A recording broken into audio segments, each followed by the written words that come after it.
Welcome to the John Freakin' Muir Pod. Lace up those boots and sling on the pack for a romp through trails, short and long. With your host and Renaissance man, Doc. It's time to embrace the suck.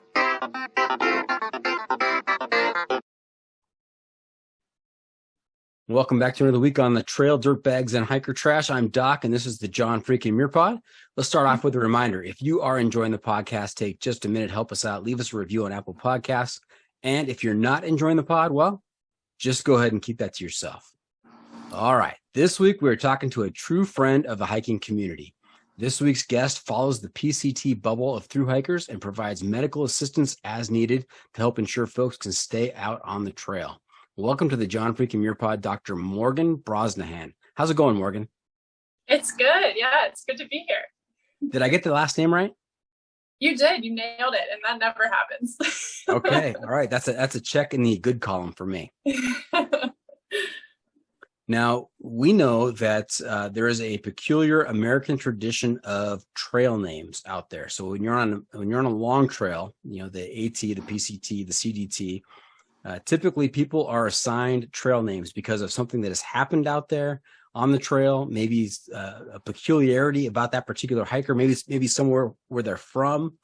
Have you, in your journeys out there, have you picked up a trail name? I have. And so I have kind of like a lengthy history of trail names because I started with the name Wags that I got on the long trail because I was hiking with my dog at the time. But then I've since learned that apparently I can't pronounce Wags efficiently enough. And so people would almost always say, oh, wax.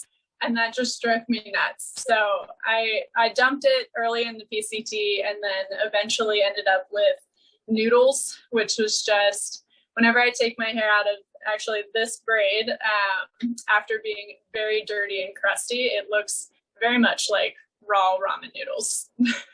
Okay. You said Wags. I was going to ask if it was related to a story involving a wag bag. See, another reason to ditch Wags. Yeah, agreed. Noodles. So if you don't mind, we will go by trail names the rest of the way through. Doc is my trail name. It's not on my paycheck or driver's license. So you can call me Doc and I'll call you Noodles. Yeah, that's fine. I will say though, some people do call me Blaze because of the Blaze Physio thing, which that was surprising to me because I just picked it as a business name because I thought like Blaze is on the tree. It's like a guide that shows you where to go. And that's kind of like what I'm trying to do. And then almost immediately it became my name. So out in this season, I'm pretty widely known as Blaze. So I kind of dabble with both. It's Blaze or Noodles. So whatever you prefer. Which do you prefer? Let's go with Blaze. It probably makes more sense in the scheme of this conversation. Blaze. Okay, you got it. And what a great name for your business. I mean, it fits perfectly. That is awesome. Thank you. I had 5 months of walking to think about it. So it's amazing how you can reach clarity with 5 months of time to think about things. Definitely. The two things I think I thought about the most was how can I create something that keeps me involved with the trail community and what am I going to name my dog that I'm going to get after trail? And I came up with Blaze and Honey. Blaze and Honey? Uh-huh. Honey? Yep. Got it. Okay. Now this interview has been a little bit of time in the making. I mean, we have kind of we initially connected because of a reference from one of my previous guests, but you've been busy and we've been unable to kind of schedule this interview until now. Yeah, it took a nice heat wave in Shasta to be a great time for this interview. So taking this day in a tiny house with AC made for perfect podcast conditions, but things are they're slowing down compared to the beginning of the trail, but it's still pretty steady. There's a lot of Sobos joining the mix, so it's kind of reviving things a bit. Okay, yeah. In the pre-interview talk that we had, you mentioned that you're calling it from Shasta, and you're in a tiny home. Is it a hostel or an Airbnb? It's a hostel, so it's about it's only like a 2-minute drive from the Soda Creek like trailhead in Dunsmuir, and then Kelly Fish runs it. It's like one of the most on-brand trail experiences that you could have, because there's outdoor beds, there's, you know, instruments laying around, there's, you know, tapestries, and it's just very good vibes all around. So it's been a lovely place to hang for the last week. Nice. And as a tiny home hostel, you mentioned that you have a bed and an air conditioner. I mean, what else do you need, right? Literally nothing. That's it. All right. Hey, Blaze, have you listened to the podcast before? I have not, because I don't listen to podcasts all that often, but it is on my list and has been pre-downloaded. So next time I'm taking a long drive. That's fine. And the only reason I ask is I want to make sure that you are aware of a segment that we do towards the end of the episode called the Pro Tip Insight of the Week.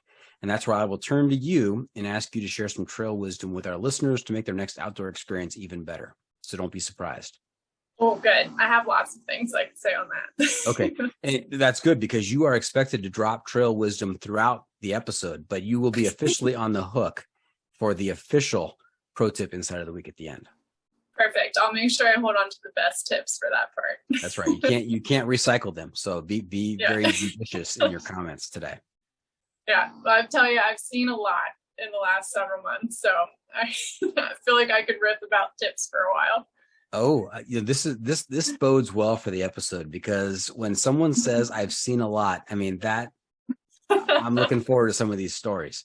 Yeah. I mean, I know there's doctor patient, you know, privilege, and we'll keep it anonymous, but we want to hear some stories. Yeah, I think some of these hiker experiences, they would be more than pleased if I spared somebody else their fate. So if any good came of some of these things, that would be a good thing. That's a fair point. Nice. All right. Hey, another feature we've been doing this season is the Must Bring Gear Review, sponsored by the ultralight backpacking gear company 6 Moon Designs. And here's how it works. If you were to let a stranger pack your bag with pretty much generic gear for a multi-day hike, what is the one specific piece of gear you would insist on being packed? And if you got a particular brand for that specific piece of gear, even better. So Blaze, what is your must-bring piece of gear? And dare I ask, is it going to be medically related? No, it's not. No, okay. All right. But it is sleep related, because I went a fair amount of the trail without a pillow, just like assuming I could wad stuff up and put it under my head. And then I got like a 3-ounce pillow, and anybody who hikes without a pillow is just crazy in my head now. So I absolutely would not go out without a pillow. I totally and wholeheartedly agree. I tried the stuff sack full of, you know, extra clothes, or the jacket, the puffy jacket, and it's not the same. It's not the same as a pillow, as an inflatable pillow, and it's not that much weight. I think that is an excellent recommendation. Yeah, I mean, and especially when you get a cold night and you're wearing all of your clothes, and now suddenly you're cold and pillowless, that's just, you got to prevent that. That's right. And do you, in addition to kind of hovering about the trail and following the trail and providing medical assistance, do you also do some of your own backpacking out there?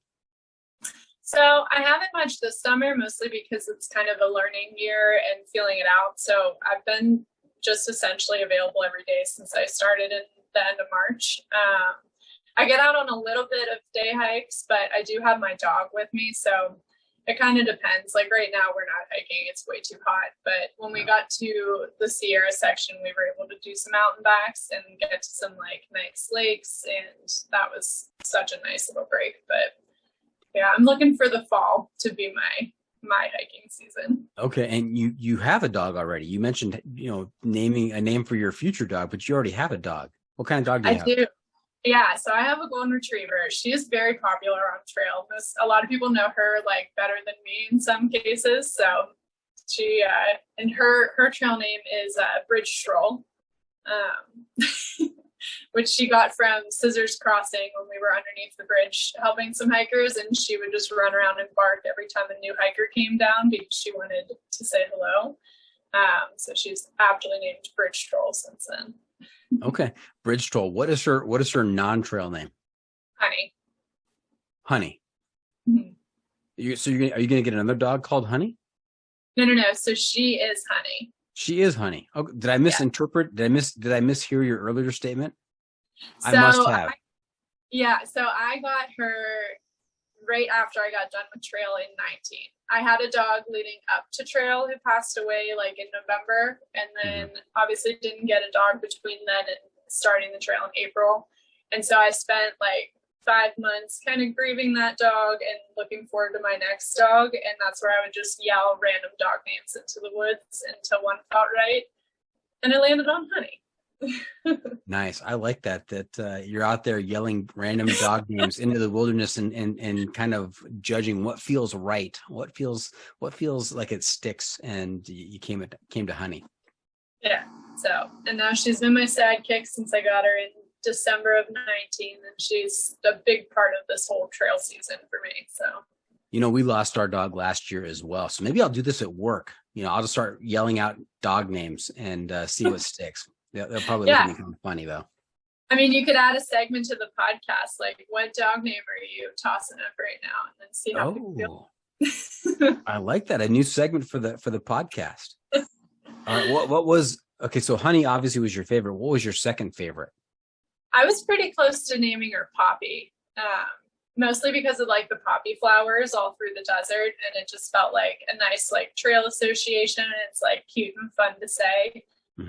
But ultimately she had a little spell where she worked with me in a senior living. And so I felt like Honey was the right name for a dog working in a senior living, because it's like sweet. People kind of say it intuitively, and I don't know, it fits her.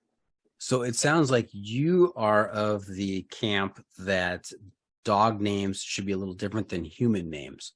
Our dog's name was Peter. I mean, I've met dogs named like George, and I love that. So. Yeah, we would talk about Peter, and people who didn't know Peter would like, what is going on here? Why was Peter rolling around on the grass? What was going on? Yeah.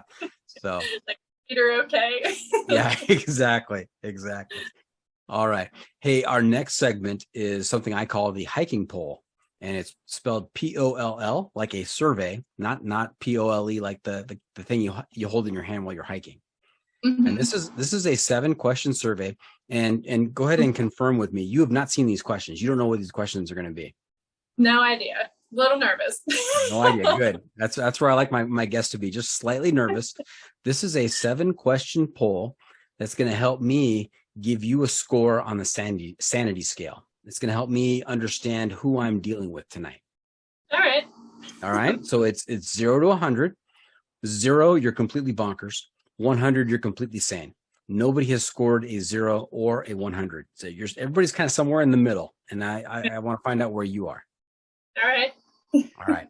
And you would think from the title, hiking poll, that it would be related to hiking, but it's not. I've changed it up a little bit. We're talking about some of the big questions facing our society today. All right. I mean, we could literally devote probably an entire episode to 1 or 2 of these questions. I bet. I'm excited now. Okay. All right. Now, before we start down this path, if someone were to ask you, or if I were to ask one of your friends, how would you score Blaze on a scale of 1 to 100 in terms of her level of sanity? What would be the typical response, do you think? I mean, I live in a van, so that knocks off some sanity. I'm going to go with, so like, is 100 most sane or least sane? Most sane. Most sane. I feel like I'm in like a 50, somewhere in the middle. Oh, wow. You're right smack dab in the middle. That means you have some days where you're pretty coherent, and you have other days where like, holy cow, what's going on? Yeah, I'm just enough chaos to probably keep it interesting in my life. So. Okay. All right. I always told my son to look out and find a girl that was just a little bit crazy, because it just keeps life interesting. It's true. Like you did, right, Dad? And my wife at that point would give me a slug in the arm. So. All right. Here we go. Question number 1, hiking poll.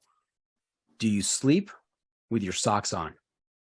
And I'm not talking about hiking. I'm just talking about in regular life. Sometimes. There is a lot of deliberation here. If you're listening to this, and you're not watching this on YouTube, she looked up into the sky or to the ceiling and she's considering this pretty hard here. I wouldn't say I do it on purpose, but it does sometimes happen if I'm just tired and it's cold. Because remember, being camping and being in a van are both non-climate controlled situations and also borderline a little bit dirty. So I don't know. I feel like it could go either way. As a rule, no, but it happens. Okay. All right. Now, just to be clear, there are no right or wrong answers. This is completely subjective based on my opinion, and whether how far away you veer away from my opinion on the matter. But I like explanation. If you have a good explanation for it, I mean that counts in your favor. Okay, good. Okay. Second question. This is one of those really big ones. You ready? Mm-hmm. Does pineapple belong on pizza? Absolutely, it does. Okay. That is a great answer. No point deduction there. You're spot on. That's correct. It does. Now, when you get pineapple on your pizza, what else do you get with your pineapple? Do you go the standard pineapple and ham or Canadian bacon? That would be good. I feel like you could also have like chicken or mushrooms and spinach. All of those are acceptable. I don't really like peppers, so I think peppers would be normal, but I'm not into peppers, so.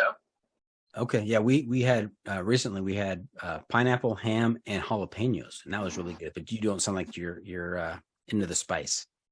I'm not into the spice, no. Okay. All right. Next question. Question number 3. Do you roll your toilet paper over or under? Well, I would say over, although I don't have a toilet paper holder in the van, so this isn't something I deliberately do very often. Okay. You don't sound like you have a very strong opinion one way or the other. No. If it was either way, it would still come off the roll. So I feel like it's fine. It's fine. Okay. I've had some people on the podcast who, it has to come over, and they're so dead set on that the follow-up question is, if you're at a friend's house and you're sitting on the throne and it's going under, what do you do? And, some people will say, well, I just live with it. I mean, it's their house. And others say that, they fix the situation for them. They flip it. See, I saw once that there is a bit of a conspiracy that toilet paper companies want you to put it over because you'll use more toilet paper. So really you should go under so you don't use more toilet paper. And that, I think, has conflicted me on the matter ever since. Wow. I love a good conspiracy theory. Why is it that you would use more if it comes over rather than under? Gravity. It just would pull off better. You get a better leverage. You think there's more spin afterwards? Yeah. I mean, I guess you can be pretty aggressive, right? And just, rip it and. Yeah. Unless you're my dad, who swears that 4 sheets is enough no matter the circumstance, which makes me think he would fail this insanity test. Oh, you know what? You have just struck upon a story from my childhood. My stepfather, who was in the Army, swore, I think he's making this up, but he swore by this story that one day when he was on the Army base, that supplies were running low, and so the procurement officer, the supply guy, I don't know who, but they gave instructions that we had to ration toilet paper, and so you had to take a single square. Every soldier got a single square per bathroom visit. And so you would fold it in half one way, and then you'd fold it in half the other way, right? And then you would go to the inside corner, and you tear that corner off, and you would set it aside. And then you would open up the toilet paper, and there's a hole in the middle because you've torn off that corner, right? And you would put your middle finger through the hole, you would wipe yourself, and then you'd use the toilet paper to wipe your finger off. And then you would take the little corner that you had torn off, and you pick that up, and then you use that corner to clean under your nail. At least they're cleaning under the nail. I feel like there's people who use a lot of toilet paper that might not be quite that clean. So yeah. Now he always told that story. He always told that story with a little bit of a smirk, and so I was never sure if this was truth or if he was pulling our legs. So it's a mystery. If anybody has confirmation out there that this was a true practice in the military when they ran low on toilet paper, let us know. Okay, so that was a little sidetrack there. That had no bearing on the poll whatsoever. But here we go. Question. Go ahead. What'd you say, Blaze? I said it's very important, though. Yeah. Oh, yeah. These side trails are always some of the best stories. So, yeah. All right. Question number 4.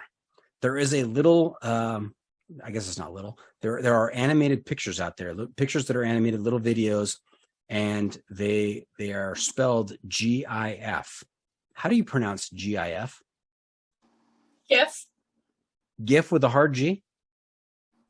Yes. Not GIF. Not GIF. Not GIF. GIF.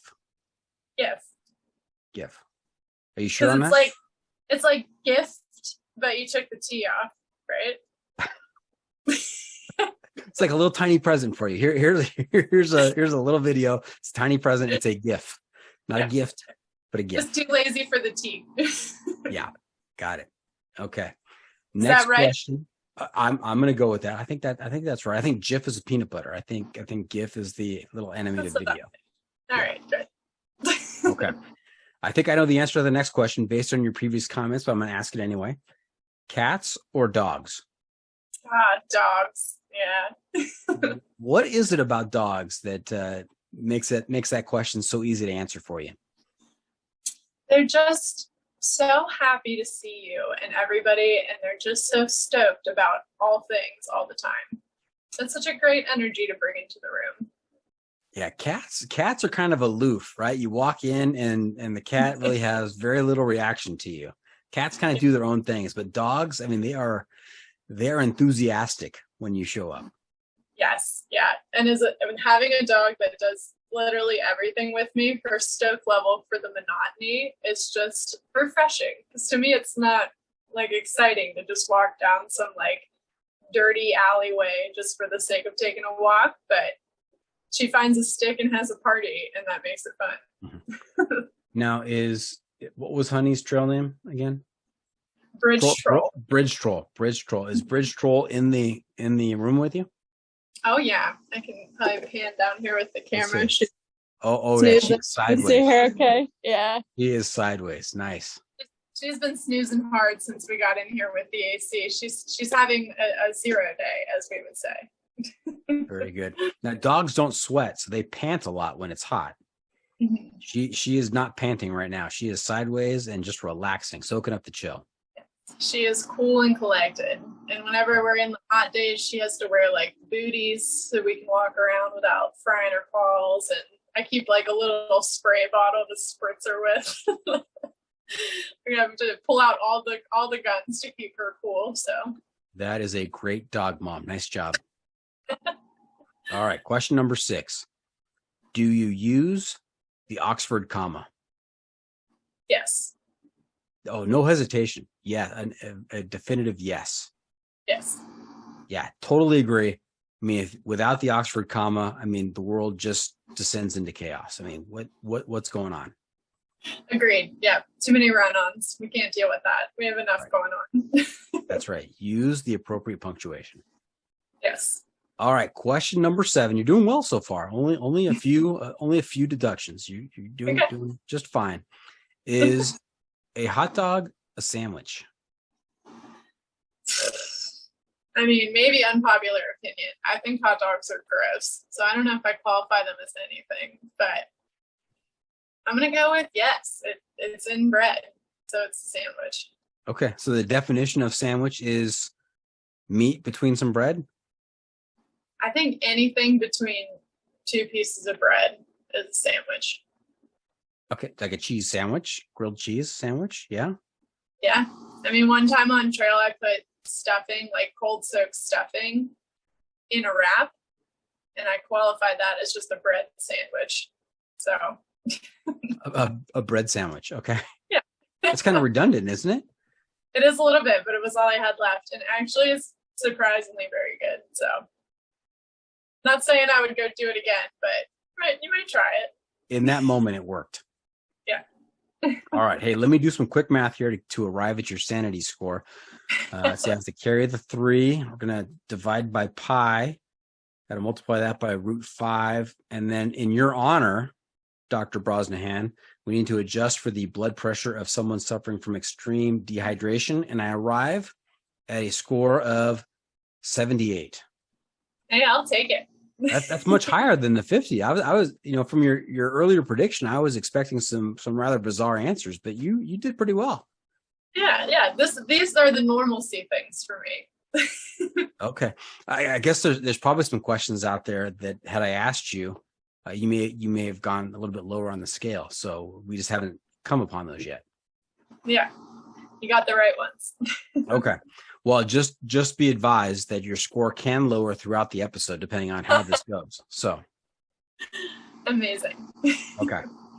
All right. Hey, let's back up a little bit before we get too far down the trail. Let's hear about where you grew up, what kinds of sports and hobbies you were involved in, and how did you get involved in the thru hiking cult? Because I mean, if you're a doctor out there kind of following the bubble of thru hikers, I mean, that you're pretty involved in trail life. And so we would love to hear the story of how Blaze got started.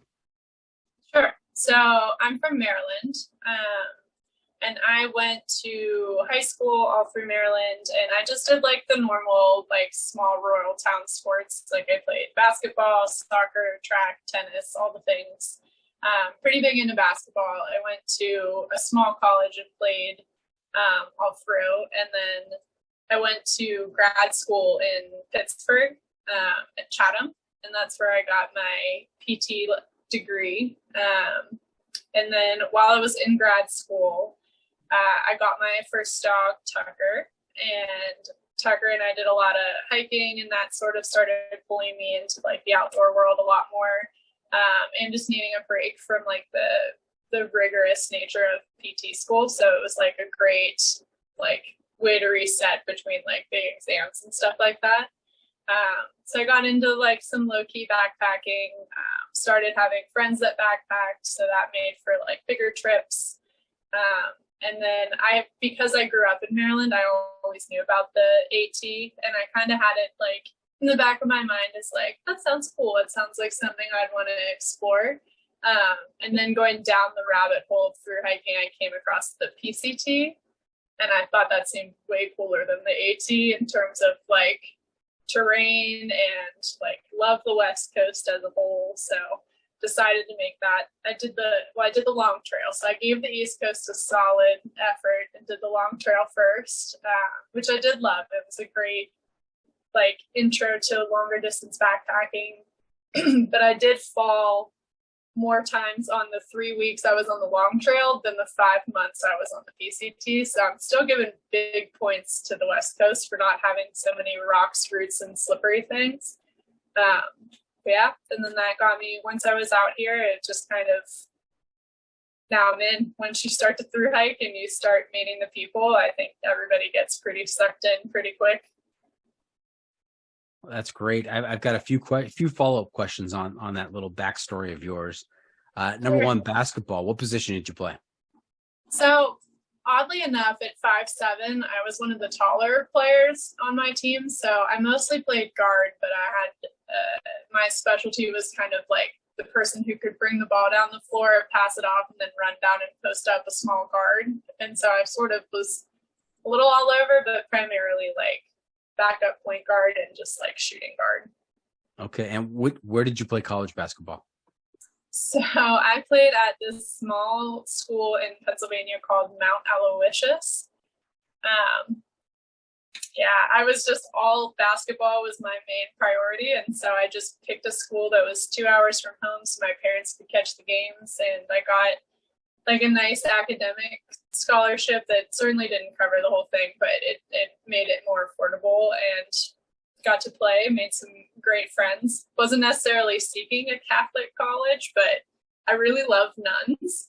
So that was great. They're like some of the best, like most progressive and wonderful women I've met in my like adult life. So that was like a cool side experience to go into a school like that.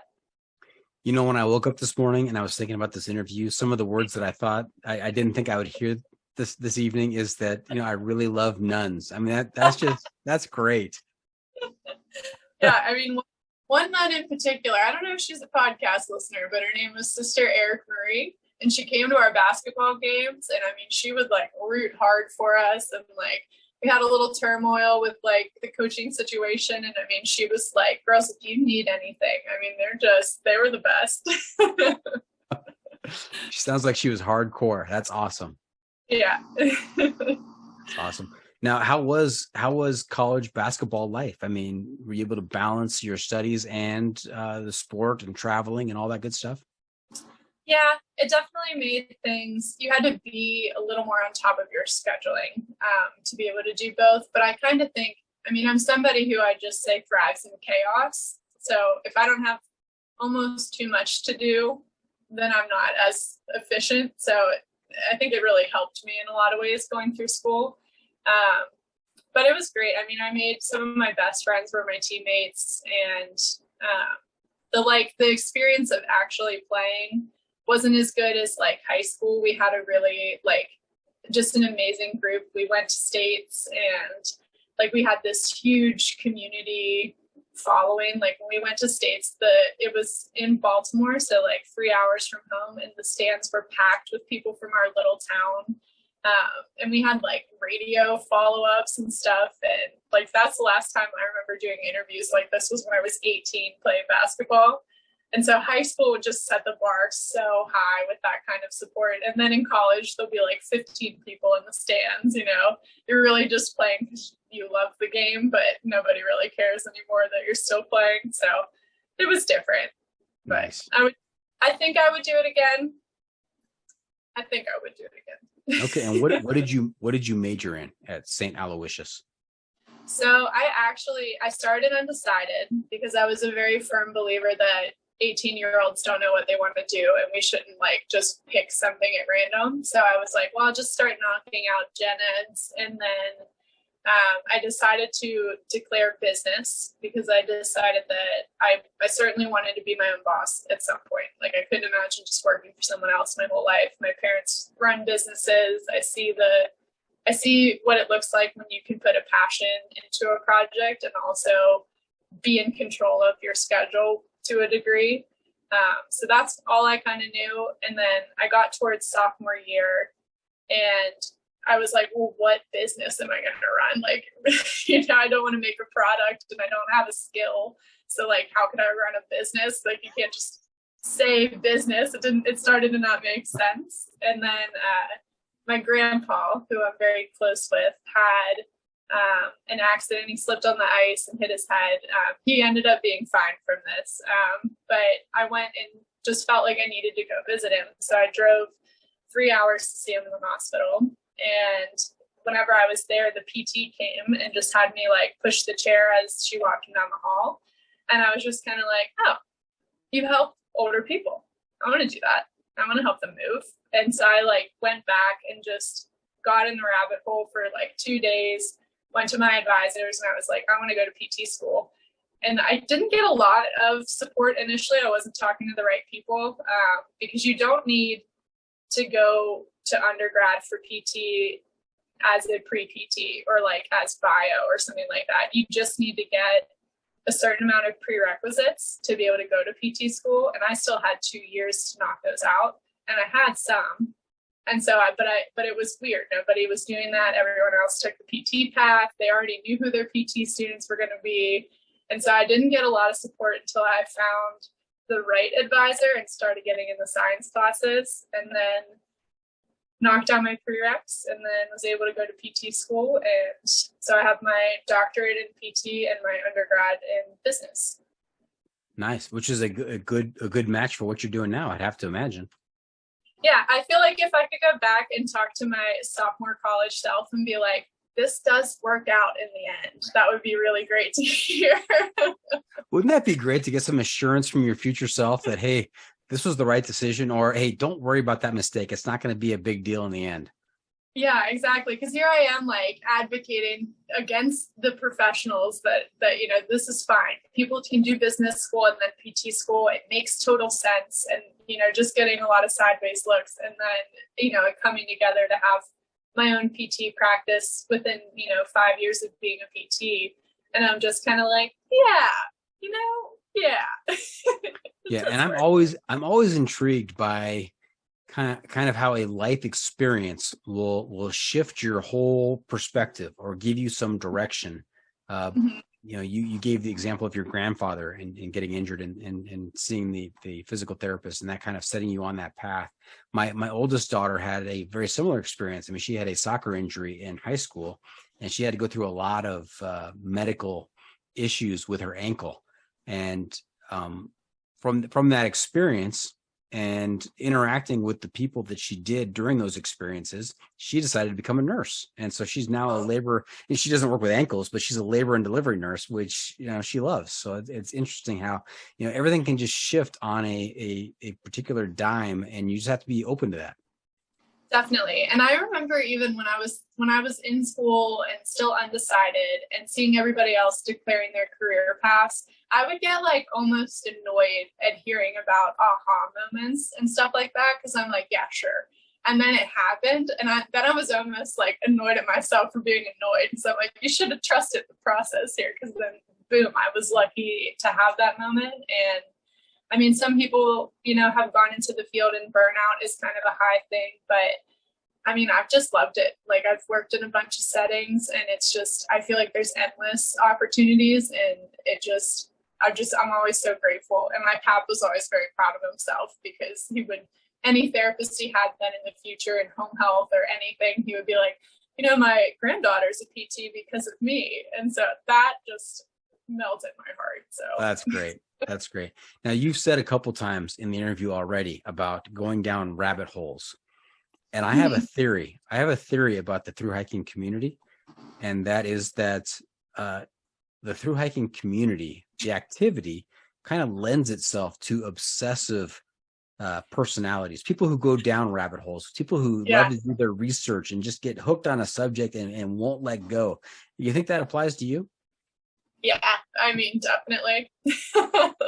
Yeah, that's how I picked my major, my career through hiking. Yeah, definitely. Okay.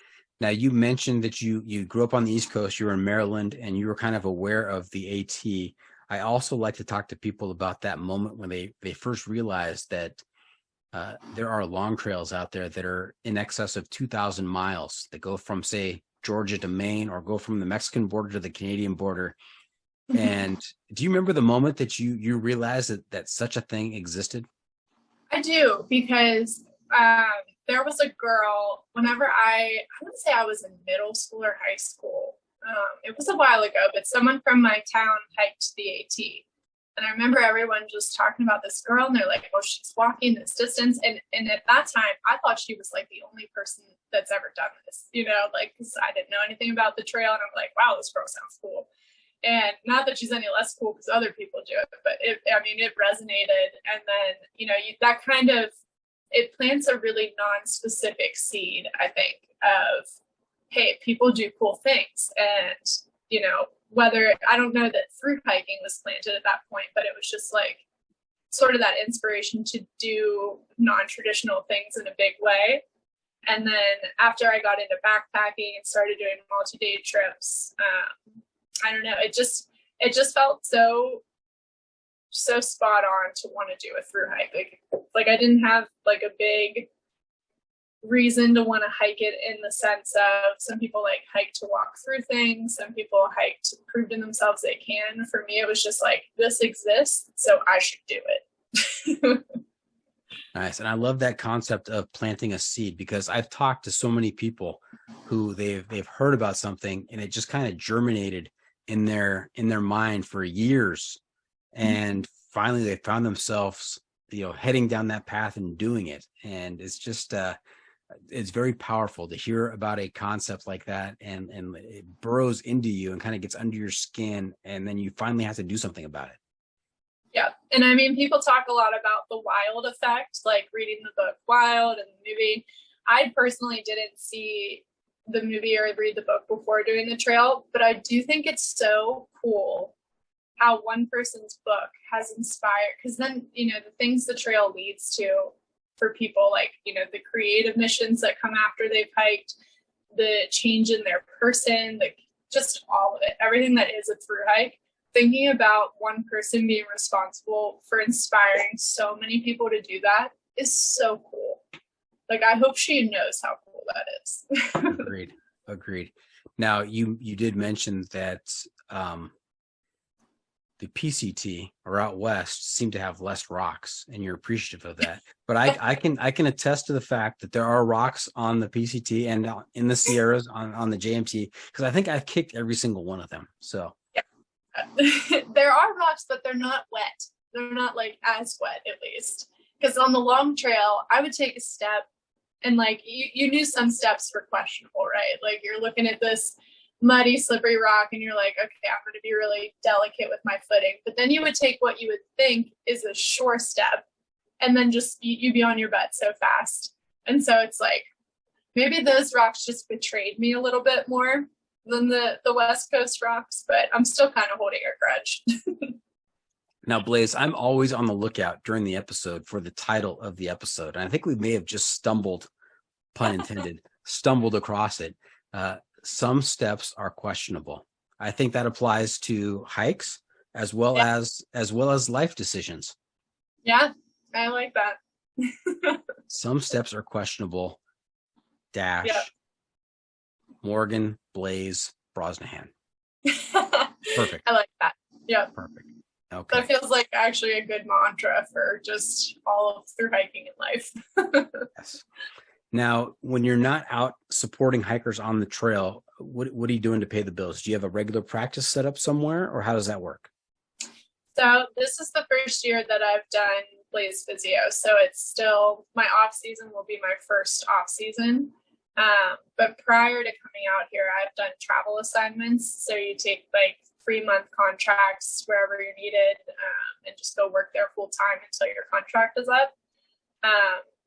This off season, I'm tentatively planning to go back to Maryland to my family's house, visit with my little nephews, take my oldest nephew on his first backpacking trip, which I'm very much looking forward to. And I pick up work whenever I go home for any amount of time at the hospital. They kind of always need help in like a small town setting. So, and I got a new van. So the primary purpose of going home is to sell my current van and build out the new one. So I'm going to allot like 3 months for that, pick up at the hospital a little bit. And then there will still be some hikers on trail whenever I go. So hopefully I'll still get some telehealth calls from anybody who needs it. And then after the van's built, I'm going to go to Florida and take a little contract there before heading out to Campo. I'm like not a big fan of snow, so I'm just chasing good weather in the winter essentially. But my hope is that this is my only off season, and that by next year I'll have enough off-season work helping people get prepared for trail, overcome injuries that might be in their way before they even get out there, start making some like help yourself programs, and just doing a little bit of mobile therapy kind of in different communities as I go. So that's the long-term off-season plan. But this year, the big focus is building my van. Got it. That's fantastic. Hey, we're going to take a quick break. When we come back, we're going to hear a little bit more from Blaze about van life, about, sounds like you were on the PCT. Have you done the PCT? Yes. Okay, we'll talk about her PCT hike. We'll talk about the long trail, and we're going to hear some stories from some of the hikers she's worked with. So stay tuned for that. We'll be right back.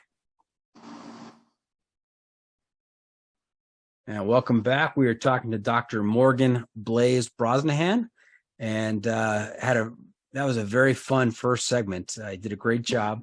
But now we want to hear a little bit about some of your hiking experience. What year did you do the PCT? I did it in 2019.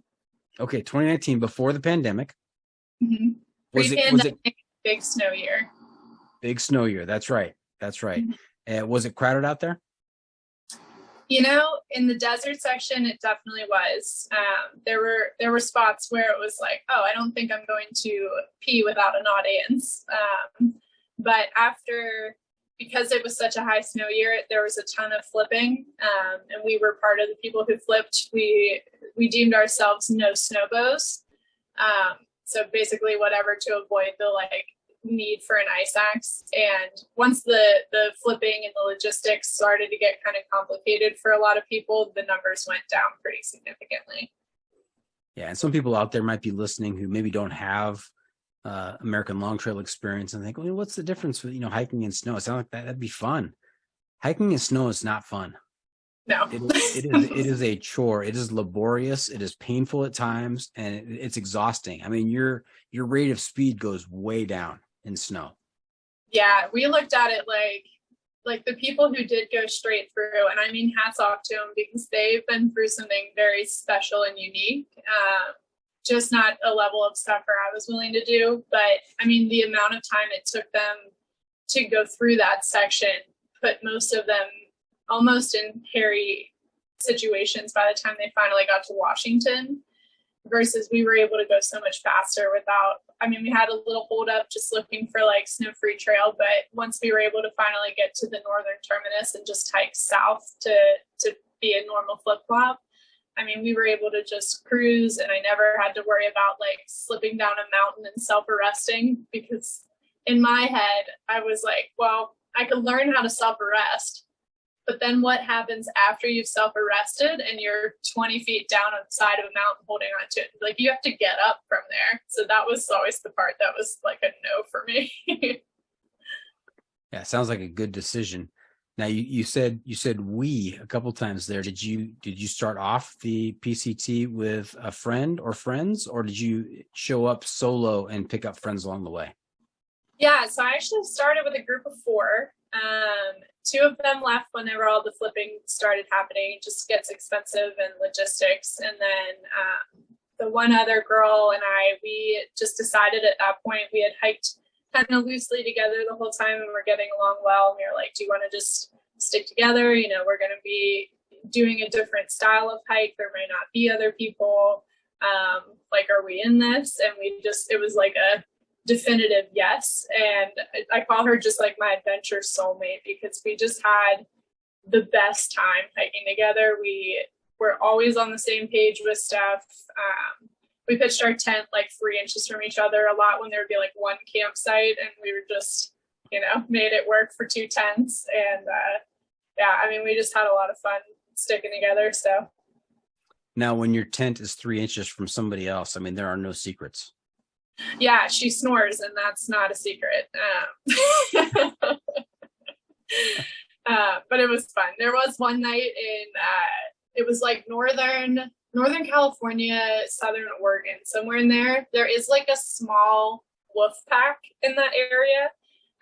And this was the one night that there was a big enough field to camp in that her name was Tweak, my hiking partner. And I was like, Tweak, set your tent up over there. Like, I can't listen to you snore tonight. You have to get away from me. And so we were like, for the first time in many nights, like pretty far apart.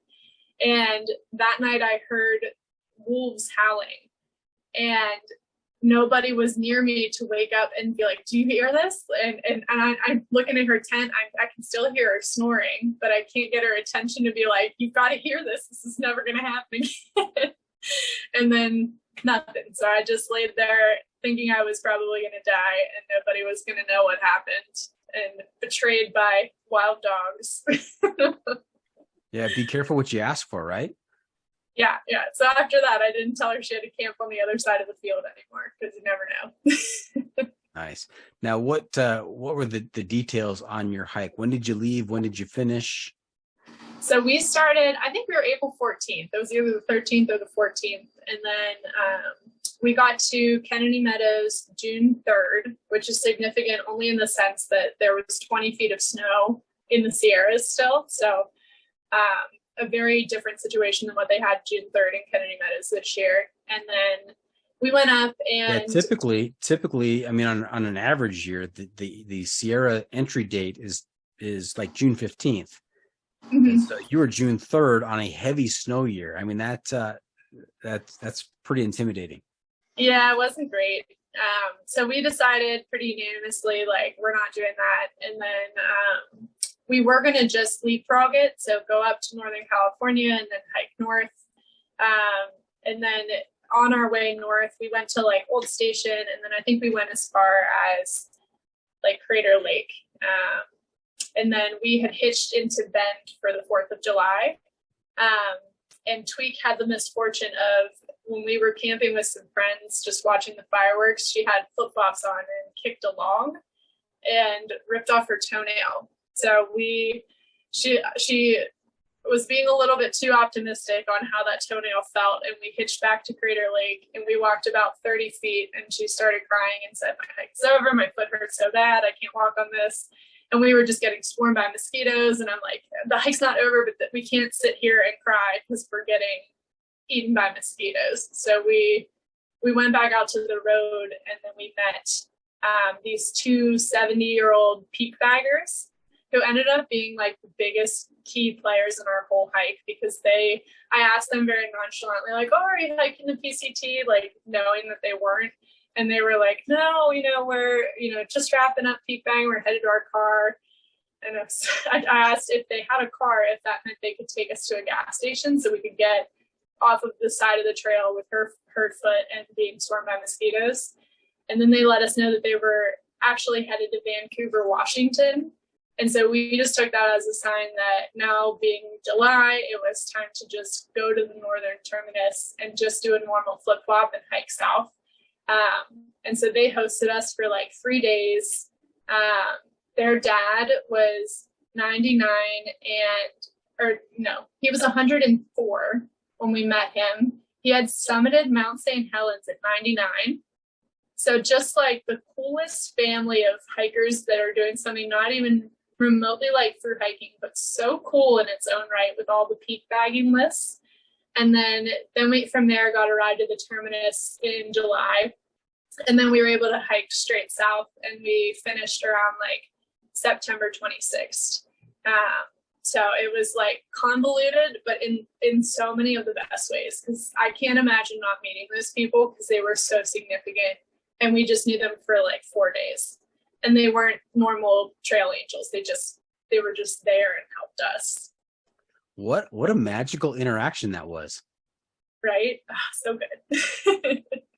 Now, what did your family and your pap in particular, what did they think of you doing the PCT? They think you're off your rocker, or were they supportive? My pap or both was of the depression generation, so he couldn't understand not working. That just didn't bode well for him. He was just like, what do you mean you're not working for 5 months? And I'm like, I mean, yeah, I get that. And then but I would call him sometimes while walking, and he would kind of understand it. And I showed him my photos when I was done. And the biggest thing I remember is he told me to suck on a pebble if my mouth was dry and I didn't have enough water, because that's what he did in the military. So a bunch of us were like popping rocks in our mouth because of my pap. And then my parents, my mom actually watched a lot of Dixie's videos. I'm sure you've heard of Dixie, the super popular YouTuber, which I thought was great because it helped her understand trail culture and what exactly we were doing. So, thanks to Dixie for putting those together, because my mom really benefited. But yeah, there was one point in the hike where, things got a little sideways and it would have made sense to quit. And my dad was like, you can't quit, you've got this. When my mom was like, oh, baby, come home, So, but they overall are just supportive and wonderful with all my random endeavors. That's great. Now you have to tell us, did the sucking on the pebble, did it work? It does work. You have to find the right pebble though. It's got to be like smooth and not too porous, not too dirty, You don't want to put it like a skipping stone in your mouth. Yeah, not quite that big. Yeah, got it. Now, did you also do the long trail before the PCT, or was the PCT your first through hike? So I did the long trail before the PCT. Okay. It was in the fall, so like September, like late September to mid-October, I think was the dates. So the idea was that we would get fall leaves, and instead we just got rain, like just a bunch of rain. Yeah, and if you can get comfortable hiking in the rain, I mean, you can get comfortable with pretty much anything, because that is, it's not that pleasant of an experience. Toughens you up. Yeah. Yeah. I mean, it was like cold and my sleeping bag failed. Like I had this quilt that it separated so much that I couldn't resituate the down. And thankfully at that point I had my dog, so he was keeping me warm. But I felt like after the long trail, as beautiful as it was and as absolutely terrible as it was, when I finished, I still really liked backpacking. So I was like, PCT is going to be great. That's right. Now, before we get to some of the stories of medical horrors on the trail, let's just spend a quick minute on van life. What inspired you to try van life, and how's it going? It's great. So I've been doing it it's pretty much since 2018. I moved into it once my lease ran up from my grad school apartment. So I had it in Pittsburgh was my initiation to van life. I did my first month like in a city. But it was easy enough because I had so many friends and like workplaces there. So in terms of like being able to go inside and fill water, all of that was super easy. And then after the long trail, I went to Oregon. I was out on the coast for an assignment, living in it. And so I ended up in Arizona with it. And it's in general been good. I take little breaks here and there for like a month to go visit home. And I think with van life, one of the most important things is to not be super rigid on confining yourself to the van if you need a break. So like the little month I'll take off and visit home, or like one time I got an Airbnb for a month. Like those things are just important to make it sustainable in my opinion. But yeah, I mean, it's been, I saw somebody, I can't remember who's, I think REI posted some picture of somebody living in a van in the desert or something. And I was just like, people live in vans. And then as soon as I got down that rabbit hole, I was like, well, I'm going to live in a van. So like 2 days later, I'm looking at used vans on the internet. So things just snowballed from there. I love it. You need to be careful of what you're listening to or what you're watching, because you never know what the next rabbit hole is going to be for you. Yeah, I'm pretty quickly influenced to make really big life decisions, but well, I'm hoping your next rabbit hole is, man, this John freaking Muir pod. This is something. I need to listen to all the episodes. I mean, I probably will, except for this one. I don't think I want to hear myself talk.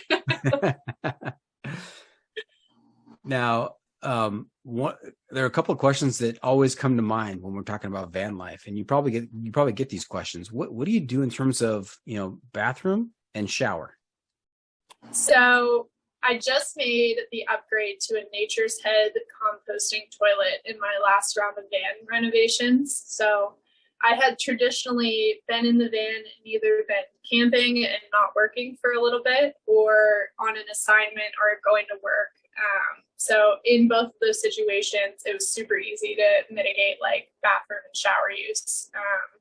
And now with this, I knew I needed to be totally self-reliant, like, because I just didn't know what my situation was going to be out here in terms of if I'd be in town or out on trail, or, what my resources would be. So I thought at a bare minimum, I need to know my bathroom situation. So I decided to invest. I call it the Golden Throne because it's like $1,000 toilet, and I really had to think hard about this one. But I do really love having that. And then I have a. Was it called the Golden Throne? That's what I call it. Yeah, love it. Because who spends $1,000 on a toilet? But I mean, it just. Stuff. Yeah, it's life-changing, though. I mean, if people live in a van and you're on the fence, I'm not sponsored by Nature's Head, but I'm here for Nature's Head toilets. And then the shower, I have one of those Nemo pump showers that you like set it out in the sun and it heats up. And I'll just take like a shallow tote and put it on the floor and then string up the shower curtain on 2 sides. And then you can just kind of keep the water into the tote, and then I'll use an electric skillet to heat the water to put in it if I don't have enough time to set it outside.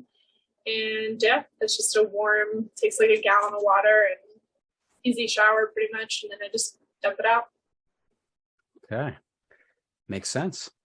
Now, our listeners, I know that they're kind of chomping at the bit right now. They're saying, Doc, you've been talking to Blaze for close to an hour now, and we want to hear stories about these medical mishaps out there, the patients that she's treating, what kinds of injuries, what can we do to prevent those injuries?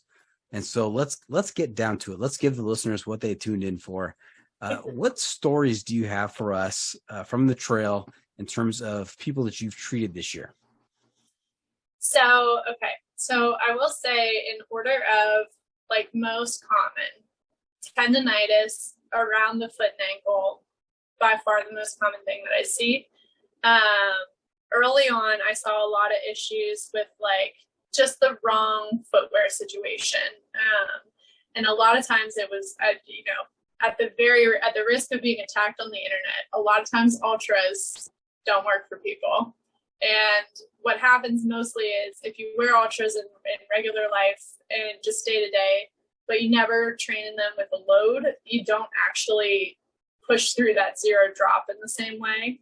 And so I saw a lot of people that were like, well, I wore these, all at work and all day, and I don't know why I'm having Achilles tendonitis. And I'm like, you have 40 pounds on your pack. And now you're really pushing through that zero drop. And so mostly I would just see errors in like the wrong footwear for the prep, or just like walking too fast in terms of speed, or too many miles too fast. I had to have the conversation a lot of times of, you've been hiking for a month and you've taken one day off. Have you ever done an exercise program and only taken one day off in a month? And that usually is sort of a light bulb moment of like, you're right, that's ridiculous. So all of those things are like big factors in early tendonitis. But then some tendonitis is kind of inevitable. You don't have to do anything wrong to just have the wrong set of circumstances where like your recovery wasn't enough relative to what you're asking of your body. So that's the most common thing is the tendonitis. And then I've seen some wacky stuff, but definitely the tendons is top. You're just going to leave it at that? You say you've seen some wacky stuff, and you're not going to expound upon that? I mean, we need to hear the wacky stuff. So I think, all right, when we're talking about preventing wacky stuff, my number one advice would be, don't get super drunk and walk around town. Because I've seen so many town injuries, and a lot of times alcohol is involved, but sometimes it's not. And it's usually because, you underestimate how fatigued you really are, and how easy it is to just roll your ankle off the curb whenever your body is so tired and you're not being like vigilant about your surroundings like you are on trail, where you're watching every step. You're just kind of walking like you always would, but under intense fatigue. And then when you throw in alcohol, the injuries just get a little more extreme. I mean, how bad is that a town injury might take you off the trail? That would be depressing. I'm going to say half of the injuries I've seen that have taken people off trail have been in town. Now, what is the worst injury you've seen this season? I would say the worst I saw, and I just think that this woman is just the toughest person ever, because it was the most covert knee injury. She was having trouble walking on it. And we were looking at it. It wasn't swollen. She had a little bit of point tenderness, but it kind of just presented like bursitis. But because she was day after day not able to take like a normal step, I was like, I think maybe we should just get this looked at. Like, all of her tests were kind of inconclusive. It's like, let's see if we can get you an MRI. So I ended up needing to go to Hemholt from Idlewild to get new tires. So I was like, great, full service. I'm going to drop you off at the urgent care and you're going to get this MRI. So she rode along with me, and we talked the whole way about how, like, what the doctor might say and how to advocate for herself so we got the right thing, because we know it's ambiguous. And this doctor threw out all kinds of diagnoses, and we were like, that just seems crazy. And she got the MRI, and she had a fracture, a tear, a bursitis, and a meniscus injury. Like, everything in her knee was injured. And all she had done was that she could think of was like jump off the last rung of a bunk bed. It just landed just right and just obliterated her knee. But most people wouldn't even be able to put pressure on that. But she was just lightly limping. And so we got a laugh out of it. And then also like the reality of this is a pretty bad injury sunk in. And I mean, I haven't talked to her in a while, but I know she went off to rehab like her knee and just, be off trail. And I think her prognosis is pretty good without surgery, but just that many things being wrong and walking pretty well with just seemingly no other symptoms that one was the craziest. That's wild. That's wild. Now, I know medical attention out there is important on the trail. You're putting a lot of pressure on your body, and some wacky things can happen.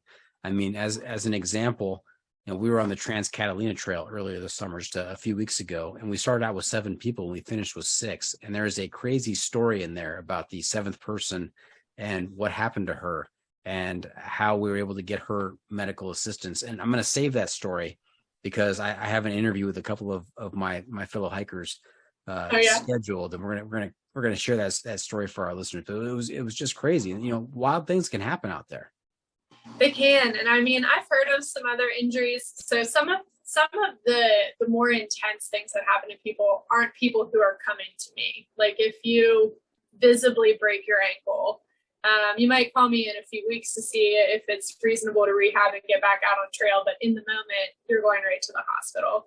And I've only had a couple people that, they've reached out and, immediate red flags to me where I'm like, no, this is not a rehabable injury. You need to go get checked with imaging and like, this is not good. So I've only had that a couple times. So I think some of what you would think I might see in terms of crazy injuries, people have a little more common sense in terms of this is bad.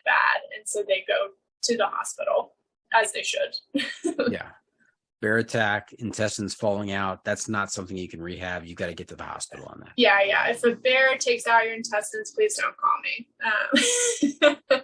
But I will say I have picked up on quite a few infections, which makes me really worried that because, this wasn't a thing in prior years. And like, what were people just getting infections and not doing anything about it before? Because I've probably caught no less than 15 infections that hikers did not realize they had and or weren't going to really do anything about, but needed like oral antibiotics and attention because infections can really quickly escalate to being life-threatening. And especially under these conditions, we're dirty, sweaty, going through, unknown waters and just, every bacteria that could be in your wound is going to. So that has been one of my biggest PSAs to people is like, if it's red hot and swollen and questionable, don't even debate it. Just go get antibiotics because most doctors are going to say, yeah, absolutely, we're treating this, even if it's like a borderline or mild case. But you just don't mess with infections. Now that almost sounds like a pro tip, but you said it before the pro tip. So you've got to come up with something else. That's not your pro tip. You're right. I might have given away one of my better pro tips. I'll have to go into the archives. Yeah. Now I have to ask, how do you go from being a long trail hiker, a PCT through hiker to saying, you know what, I'm going to follow the hiking bubble and provide some needed medical assistance? When did that light bulb go off for you? So it was kind of a gradual process. And I think I had the right pieces in play because I had finished PT school and then got the idea for van life. And then decided to do travel therapy. So it was like steps that started to lead me in this direction.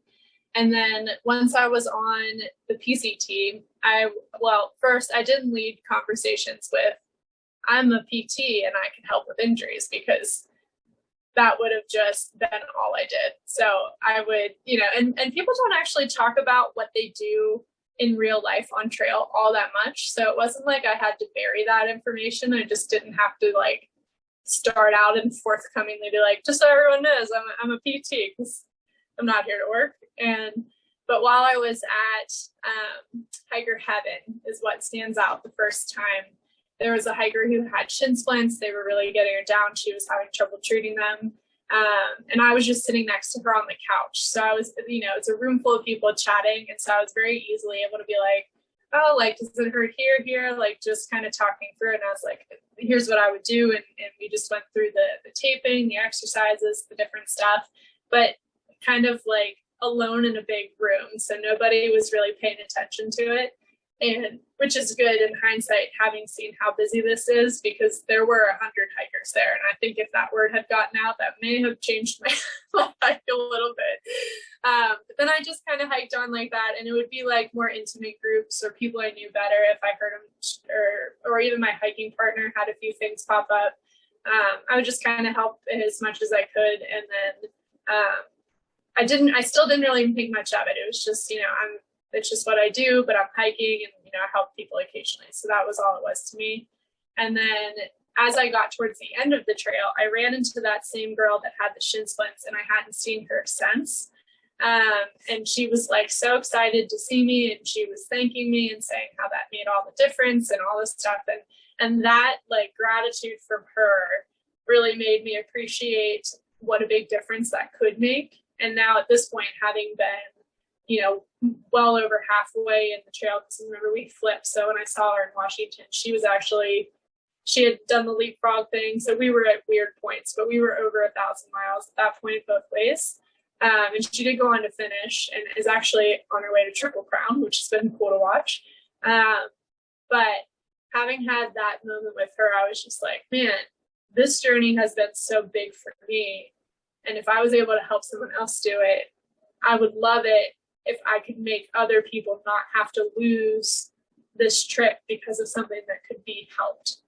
And then I also saw some people that, they went to doctors who just told them to quit hiking, or we were in towns that didn't have any resources. And so just the struggle and the money that it took to try to get any insight to what was going on. Just all of that sort of started running through my head of, this is a problem. This is a need that could be filled. And then there's Honey making a cameo in the back. And then, after that, I finished trail, and I wanted to do more van life kind of stuff. So I wanted to be remote working. So I was trying to figure out how to be a telehealth therapist for hikers. And so I got a little bit in that rabbit hole, and then COVID started, and everybody and every clinic that exists suddenly was like panicking for business because we were shutting down, and everyone's like, we do telehealth. Everyone does telehealth. And so it went from being like a market that was super underserved to being oversaturated like overnight. And so I found that pretty discouraging, and then just kind of went back to the drawing boards, and I was like, okay, how can I make this different so I can still, go for hikers, not be all telehealth, and, do the van thing. And then that's kind of when I sort of got to where I am now. So I'm probably about 50-50 with seeing people in person in different towns, and then people who are at different points of the trail doing telehealth calls. And they sort of, both of them feed each other in the sense of like keeping me busy in person or via telehealth. So it's working much better and more fulfilling than I think it would have been if I was trying to only be telehealth and just some stranger posting on the internet, because I do meet the hikers and I do get to know them. And then sometimes I've met them, but when they need help, they're further down. And so they're calling me, but I did already meet them. And so it's so much more personal, and I really like that. Now, have you met some of the famous thru hikers out there? Some of the ones who are popular, have big YouTube channels or Instagram followings? I've met a few, not probably the ones that would come to mind. So not like, I think I've just missed like Quadzilla, and like, I think Jupiter and some other people, Josh Perry, they're all out here. I did message. Just so you know, Quadzilla and Jupiter have been on the podcast. Jupiter has been on a couple of times. Nice. Yeah. I know I was like right around them at some points, but we seem to move at opposite points, and good for them. They are not injured, so they don't need anything. So yeah. Quadzilla's out there right now, doing a calendar year Triple Crown attempt, Triple Crown, and he's just killing it. I mean, he's doing fantastic. Yeah, I mean, as far as I know, if he's had any issues, they've been minor enough. He hasn't needed any of my help. But I did reach out to him before he started because I knew he was doing this big thing. And I was like, hey, just so you know, I'm out here helping PCT hikers when you get to the PCT. Love what you're doing. If you need anything, like definitely feel free to reach out because I love the idea of keeping people on the PCT for that journey. But if somebody needed help doing the calendar or triple crown, that would just be awesome to help with that. So yeah, I know there's some big names out here this year, which is fun. Yeah. Hey, did you run across a PCT through hiker by the name of Magnet? You know, I'm gonna feel bad if Magnet knows who I am and I don't know them by that name, but it's not jumping out at me. Okay. All right. Well, maybe he wasn't injured, but he's up in Canada. He's getting, not in Canada, he's up in Washington.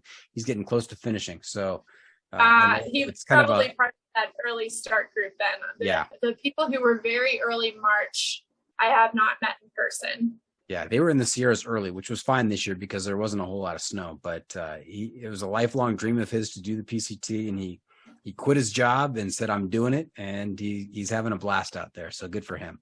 Love it. I do know one of the other guests that you've had, Sierra. She's also lived and traveled a bunch. Yeah. Her episode as we are recording this on July 28th, her episode comes out in 2 days. And nice. Of course, she is the owner, the host of the How to Poop in the Woods website. So that's amazing. I didn't even know that about her. Oh yeah, her episode, she's hilarious. So yeah, I've met her a few times, so I've had a lot of fun getting to know her and her trail fam, which is that's another kind of unique experience I get to have. Is I see people more than once just in the towns, and then sometimes I get to almost help everybody in a trail fam, and so I'll get to a new town, like Shasta, for instance. I didn't go to Shasta whenever I hiked; we just went to Dunsmuir, and so. I'm going into Shasta for the very first time, even though it's a trail town, and, looking around, finding my way. And I felt like I knew every hiker in town. And there were some of my favorite trail fams here the first day I got in. And, it's so lovely to be accepted in the hiking community like a hiker, but without being a hiker. And like, I'll see them and we'll end up being like, well, have you had lunch? And we just all go get lunch, like just that kind of thing. And so getting to know these little teeny bubbles within the bubble has been such an honor. I know exactly what you're talking about, probably on a little bit smaller scale, because I have the same feeling that, just talking to these people and being accepted by them and interacting with them. I think I said off air that it feels like I have friends all over the world. From the interviews that I've done, and just having repeat customers like Jupiter or Ginger Balls or Ivy Tat. I mean, it's just really fun reconnecting with those folks. Yeah, definitely. And well, the repeat customer thing is an interesting notion because there's been now this late in the season, there's been some hikers that I've seen for like multiple injuries, and that always to me feels like a big honor in that their last injury is better. It's a bummer they have another injury, but it means a lot to me that they are reaching out again because I feel like that means it's helping. They trust me.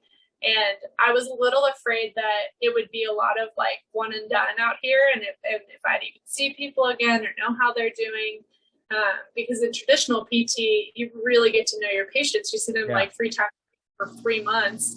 And then out here, I've had that to a degree, either like managing the same injury with a couple visits or a new thing, or just running into them again and hearing that they're doing awesome.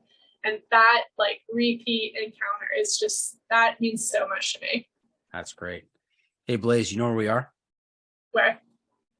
The pro tip insight of the week. That's right. It's time for the pro tip insight of the week. This is the part of the episode where you get to share some trail wisdom with our listeners to make their next outdoor experience even better. What do you have for us? All right. So I did give away one of the better ones in the sense of monitoring infection and knowing when to get internal interventions like antibiotics, but it's worth saying twice because it's such a big deal.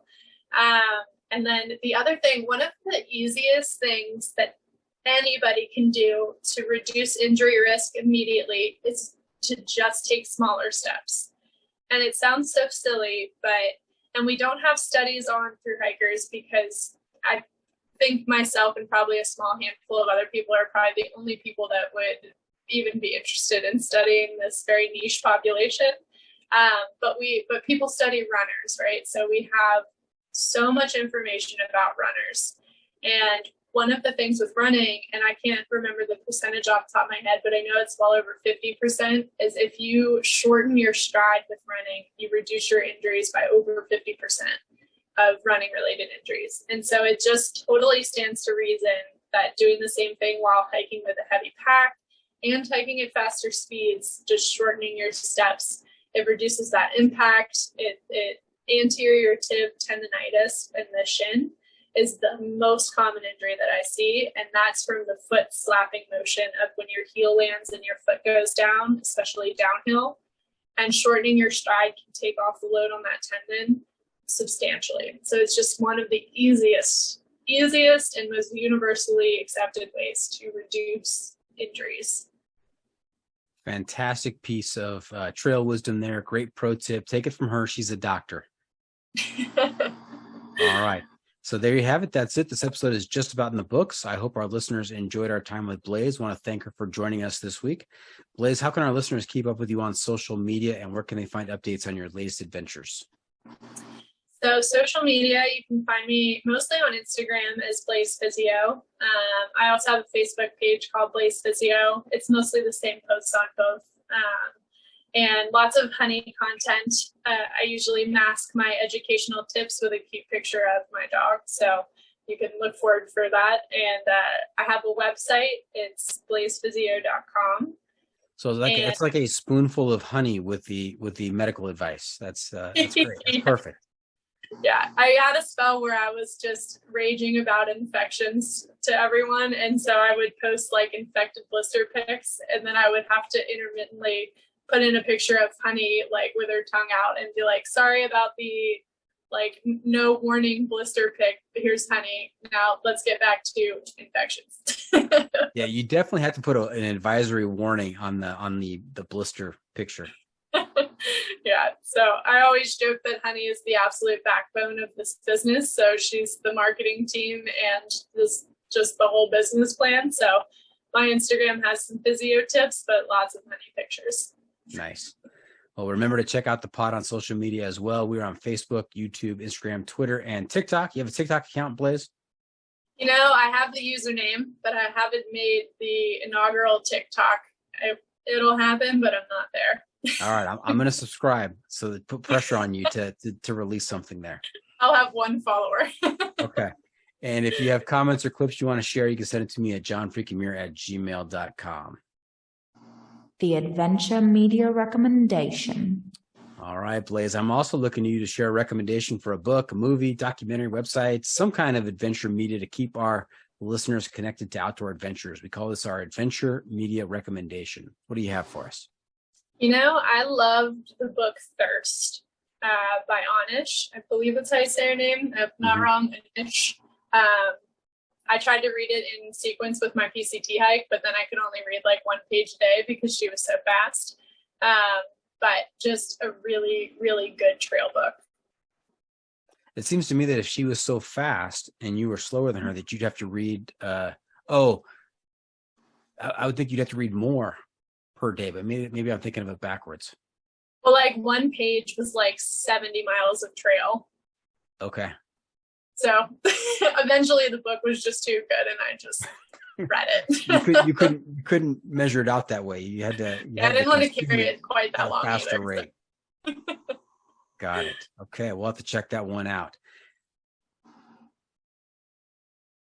What have we not asked you? Okay, and before we wrap things up, I've got just one more segment for you called "What Have I Not Asked You That You're Dying to Tell Us About?" What did we miss today in this episode? You know, I don't know that we missed anything. I feel like we went down almost all of my main rabbit holes.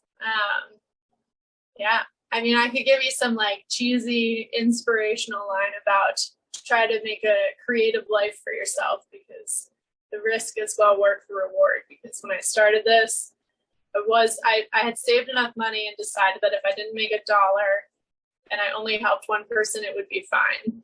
And then it's just been way more than I could have ever anticipated. So it's worth the leap. Yeah, you know what? I am kind of impressed with the way that you have been open to life's suggestions. I mean, there were a series of events that took place, and the dominoes kind of fell, and you were receptive to that, and it led you down this path to what you're doing today. I mean, that's listening to the universe when it's talking to you. Yeah, that's a good perspective. I like that.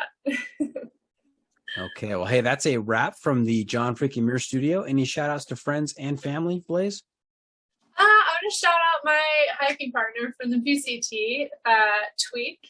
I don't know if she'll listen to this, but I'll probably make her. So give her a little shout out for being my adventure soulmate. Okay, now, do you know a tweak and a twerk, or am I just confused? I do know a tweak and a twerk. Yeah, a tweak and a twerk. Oh, a twerk. Okay, good. I just want to make sure I didn't miss that one. Okay. Yeah. Twerk does the hiker trash Vogue, and he also took my website photos, which was the first time I saw this kind of come to life when we were, doing those photos with some of my PCT friends up on Mount Lemmon in Tucson.